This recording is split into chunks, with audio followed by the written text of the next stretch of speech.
Hello. This is my senior project, and hopefully, um, the final one, because I've re-recorded this thing like 9 times because it was too long. I sounded too boring. Just all sorts of dumb, dumb problems, and also because I'm kind of a perfectionist, and I think if I'm just going to play a game and talk in the background, then it at least needs to sound good. It should look good. There should be background music, kind of. Oh my goodness.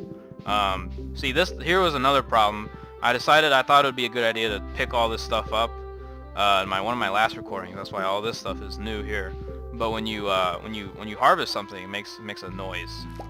It makes one of those noises, and I talked for like four minutes picking all of this stuff over here. So I figured hearing that for that amount of time, that's just...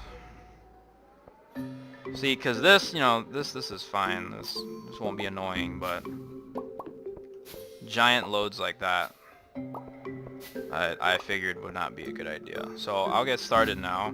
I'm unique, I think, because I guess I'm funny. Hopefully, I enjoy movies and TV a lot. I've seen a lot of stuff. My favorite show is probably still Breaking Bad. Very great show. Tons of character development. My favorite movie would be Blade Runner 2049. It came out just last October, but I saw it in theaters. I wish I saw it in IMAX. It was an amazing movie. The music was so loud and like immersive. The like cinematography was great. The story was great. Everything was just so well done about that movie. It won 2 Oscars too for visual effects and cinematography. So I get to brag about that to people whenever I talk about my favorite movie. So I also am unique because I don't know. I kind of break the Asian stereotype. I'm just weird.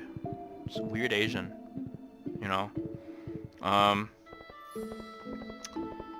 Things that I value like just standard things, I guess. Um, Friendship, honesty.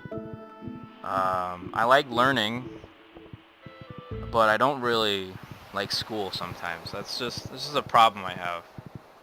Is I do enjoy learning, but school sometimes is just too much of a... I can't handle it. So now let's move to things in my life that have shaped me. I'd say one of the first things that happened that shaped my like how I think or something would be in summer of 4th grade. So after 4th grade, my dad left the house. I don't think my parents ever like formally divorced. I don't really want to know. It's just something I don't really feel comfortable with asking them.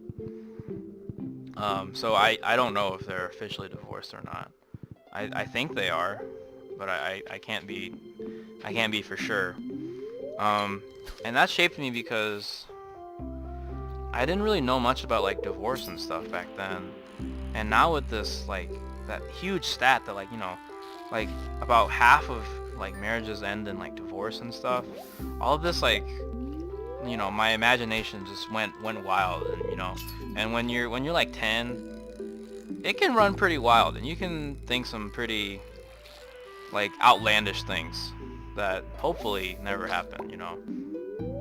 So that's how that shaped me. When I was in 5th grade, my aunt died of tuberculosis. It was random. She was sick for like she just randomly got sick. She had like a really bad cold, and it got so bad that we had to take her to the hospital. and that's where we found out that she got tuberculosis somewhere, I guess. Um, and like a month and a half later, she died.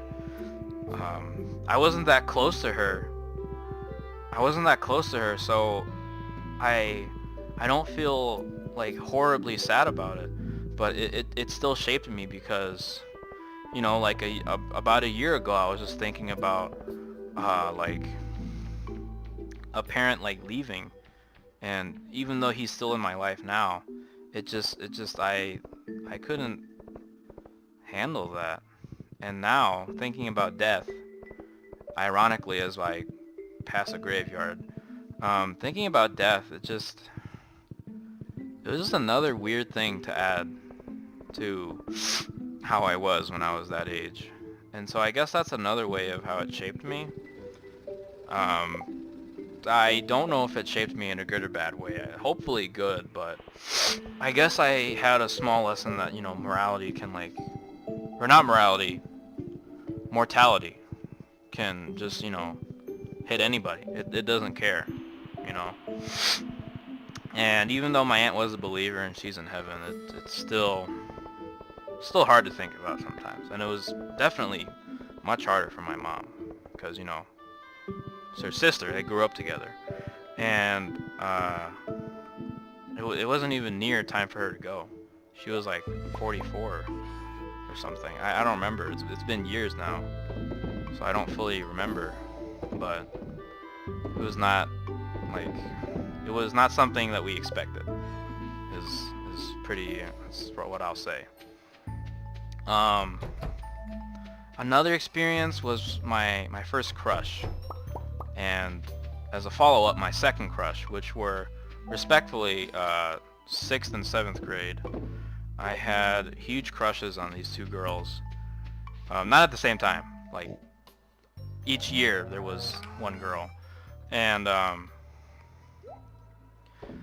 just didn't know what I was doing. And so it just didn't work out for me. And I didn't understand why it didn't work for me. And so I was really sad. And I felt like no one wanted me and no one like cared about me, which is why I kind of tried to like, it shaped me because I kind of tried to act the way other people acted. You know, I was this like weirdo for talking about stuff I liked, and people I thought had the same fascination with me just kind of like shook me off and was like, you know, like why do you do that? Which also leads me to me being like kind of bullied in middle school. It wasn't horrible. It wasn't like people kicking me around and people robbing me or anything like that, but it was still, I still think I still think it was bullying. And it just shaped me the way that bullying would do to any other person, you know. You get mad at people, you don't want to go to school. You know, and then there's all those people where like, you know, don't worry about bullies, you know, they have their own problems. It's something that they like brought down along with them. Yeah, sure, but you know, that like that thought is not much comfort when you're like 12 or 13, you know.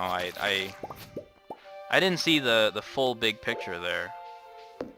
So I don't know. It shaped me, hopefully in a positive way. It made me really hateful towards people though for a long time, a really long time, and I still am, and I try to fix it, but sometimes it's just I don't know.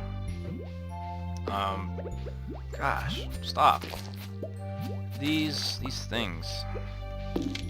So what's next? So things that I would tell myself, if I could, I would tell my like 10-year-old self to just not worry about what people think, because that was a part of why, that was like how I thought I'd be cool, You know, that's how everyone thought they'd be cool, just acting the way other people did. But really, it doesn't do anything good for you. And so that's a piece of advice I'd give myself. I tell myself to not worry about all that dating stuff so much at such a young age. It really is such a young age, in my opinion. Like, I think 8th grade is still like, what are you doing? It's still like so early. You're not gonna be able to do anything with her. Like, you want to take her out to dinner? Cool. Both of your parents have to like be free to drive you and pick you up. Or like even just for a movie, you know, like just something casual like a movie. You can't even do that yourself as an 8th grader, unless you like biked together or like, you know. But still, it's still like a little awkward to me. Like driving and all that is like so much more easier. So that's another piece of advice I'd give. And then I think the third piece of advice I'd give, I don't really know the age for this one, but I would just tell myself to not, just don't worry about, or I mean, take more risks. Don't worry about how you'll fail so much. Just like take more risks. Because usually, you know, you never know, it could be worth it. I regret not going to prom. I regret not going on the senior retreat. I regret kind of dropping Scholastic Bowl in freshman year, but I don't think I would have even done it any other years because I don't know, it was just too busy for me. I know, you know, there's tons of people who do sports and then do drama or Scholastic Bowl or take AP classes, and they have all that kind of stuff, but you know, how much free time do you really have? And, you know, so I was just kind of selfish with myself, but I do kind of regret not finishing the year. An important quote, I don't really have too many that come to mind, but the one from this thing that Mr. Paris said when he was here for Life Change Week, it stuck with me, even though, you know, I'm already 18 hearing it, so it didn't like matter that much because I was kind of already doing that already. And it was his line of abnormal you can never forget, normal you can never remember. It was something like that. I don't think that's what he 100% said, but it was something like that.